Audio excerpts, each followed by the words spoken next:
Nope, I'm definitely not done reminding you guys to make sure to wash your hands, like, all the time, okay? And here's a little something to help you out. It's the mount you thought you'd never buy, but you're stuck at home, son. It's time to grind with the soul. Through the soul. 45 tons of primal force, unexplained stomachs are rheumatic for the courts. Through the soul.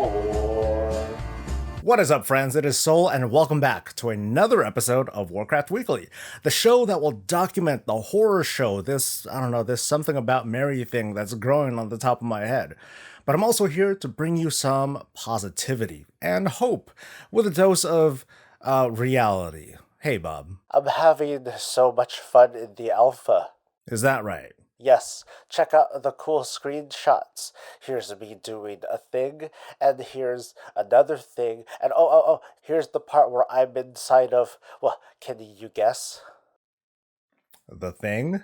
How did you know? Anyway, today's show is brought to you not by just our patrons, Because no one signed up. but our Twitch subscribers, several of which came out in force to show their support. So, a big thanks to the likes of Kylan, to Jazzy, Pony, Fallen, and Rats and Frats. That's right, folks, I stream a few times a week at around the same time as Taliesin and Asmongold whenever he comes back. So, that's probably why maybe you don't know that I stream. But I encourage you to come visit and say hello while I fail at horrific visions or whatever I'm doing. And maybe soon, I and many others may be streaming some alpha goodness. Which brings us to the main topic of today, the Shadowlands Alpha.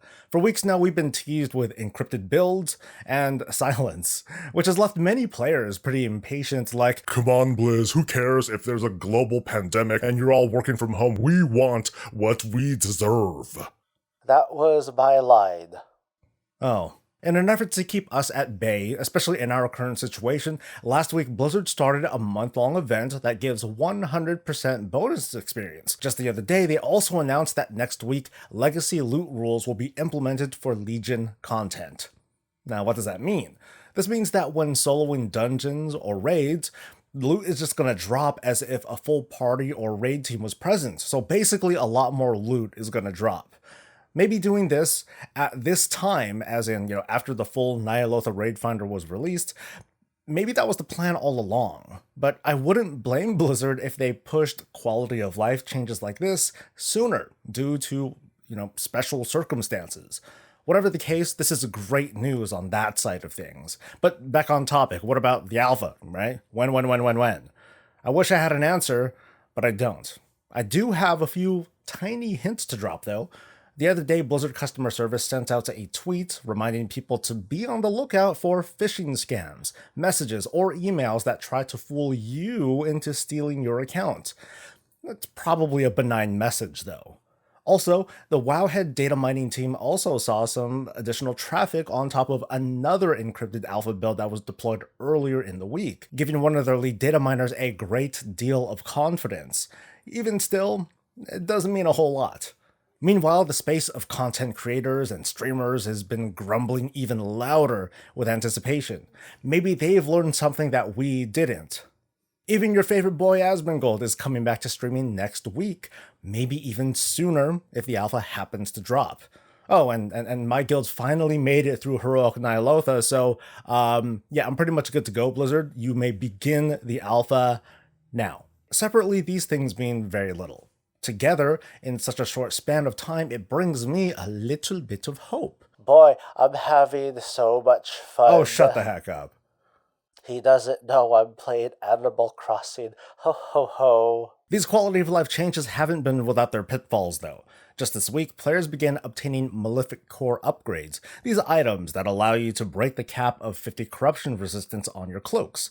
For a time, there was a bug on the item that allowed it to be tradable among party members, allowing someone to get funneled multiple cores and basically jump impossibly ahead of everyone else.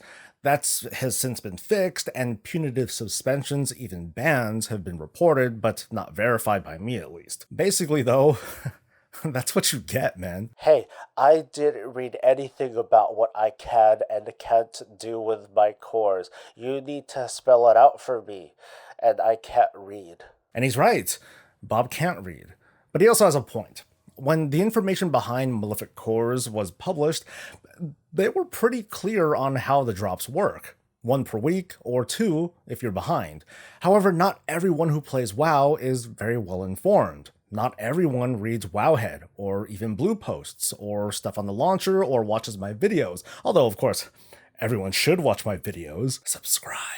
There's a standard of due diligence to be met, and in my opinion, I think Blizzard informed us well enough in advance. Generally speaking, it's fair to accept that if someone is playing normally and encounters something out of the ordinary like a bug, that certain someone isn't likely to be punished for encountering it. And let's be clear, this is a bug. It's a thing that Blizzard missed that has a big impact on the game, even if it is the last tier of an expansion. This specific situation, though, is more or less exploiting. Here's why, and I'm going to use you as an example. Oh my, I'm not even dressed. I mean the viewers at home and on the toilet. So if you and your bros and your broettes are all in a party, all of you have a max level cloak and have cleared a 5 chest this week for your Malefic Cores, what's the first thought in your heads when you get this thing? It's probably to immediately use it and not consider giving it to someone else, let alone funneling all that stuff into just one person. More importantly, though, the conditions that put you in that situation in the first place, all the work to make sure that you rank up your cloak every week on time, without falling behind, it all but ensures that you are, in fact, a fairly skilled and knowledgeable player. You're watching this video. You are informed. I don't know the numbers, but I can say with some good confidence that most players are not obtaining Malefic Cores this week. So this bug or exploit won't apply to all of them. Playing dumb just isn't going to work. So what sort of player really would give up on their Malefic Core? It would be someone who would still benefit from it even after giving it away. That someone would most likely be a multi-boxer, specifically a 5-boxer who would give their cores to the most corrupted, armed character. This isn't an attack on multi-boxers, though. Let's not distract from the conversation. It's just a simple call-out. Edge cases aside, the people who traded Malefic Cores clearly knew what they were doing. Or maybe I'm wrong. I'd love to hear your thoughts on this in a comment. Some news just broke late this week that I couldn't get into the original recording, so here's some B-roll footage while I talk about Burning Crusade's Classic, which I hope is the final nail in the coffin for a WoW Classic Plus.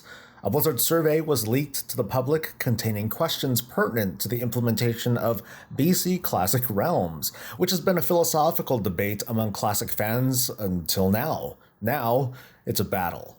Here's one of the questions from the survey that gets into the nitty-gritty. Now, as a disclaimer, this survey was meant to be confidential, but this image was published in a tweet, which was then published by Wowhead, so don't blame me. Cat's out of the bag, so to speak. The survey suggests 4 possible implementations. The first is to have all characters move to the Burning Crusade automatically, but players can choose to move characters back to Classic if they wished.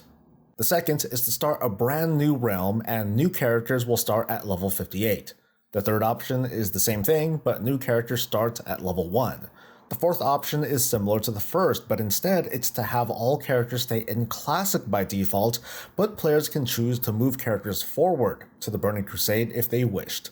And of course there is the neither option at the end. Notice that none of the default choices suggest copying a character. It only reads as a one-way transfer. It seems that for now, Blizzard is not interested in giving so much freedom that you can enjoy a level 60 and a level 70 version of your character. I would like to know what you folks think because, well, really there's no right answer, unless you were to say, Classic Plus, ha ha ha.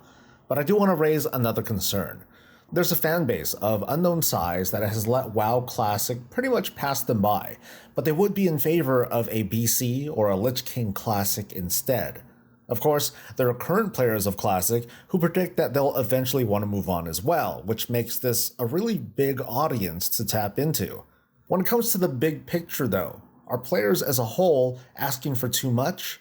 Right now, players on Classic are enjoying a fairly healthy population of players, but if and when BC Classic launches, the vanilla Classic population of dedicated players will only dwindle. There will be 2 Classic populations, not just one. And then, if and when Classic Lich King launches, that will in turn make the vanilla and BC playtime sync even more.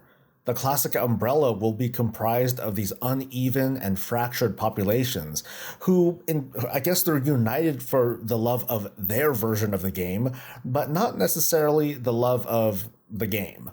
The population of players who mostly dedicate themselves to the modern game like BFA may very well be outnumbered by the total number of classic players across every version, but at the very least, modern players are all moving forward together. And now, back to your regular weekly. That about wraps up the news. There's very little going on, so let's talk about how we're doing. You, me, content, Bob. Well, I guess Bob is doing fine. My Horrific Vision project continues. If you've been watching the other videos and streams and such, you're probably starting to notice that I'm struggling more because I'm working with classes that I'm less and less familiar with, like that Warlock run that, well, I got it. And I totally can't wait for next week in Stormwind. Oh boy. This is a beast of a project. I'm having a lot of fun with it though, and I think it's really cool to demonstrate that you don't exactly need to be in the best in slot gear or, have the high IO score to succeed. I'm already considering repeating this project in Shadowlands and in Torghast, depending on how that progression model works, and if I'm still the masochist that I am today. And I think that's a wrap, folks. Short and sweet, and still waiting for Alpha. It would be awesome if you were to subscribe to the channel and turn on those notifications so that when the Shadowlands Alpha does begin, you can stay on top of the news as I break down these newfangled systems and try to understand them, then re-understand them when a new build comes out, and then throw all this stuff out the window once we really figure things out. It's going to be fun. You all have made this an amazing month in the face of adversity. Let me continue, please, to do my best to brighten your day with gaming news, and please come back soon. Until then, though, stay safe, stay healthy, and stay breezy. Through the soul. 45 tons of primal force, unexplained stomachs are a matter for the courts. Through the soul.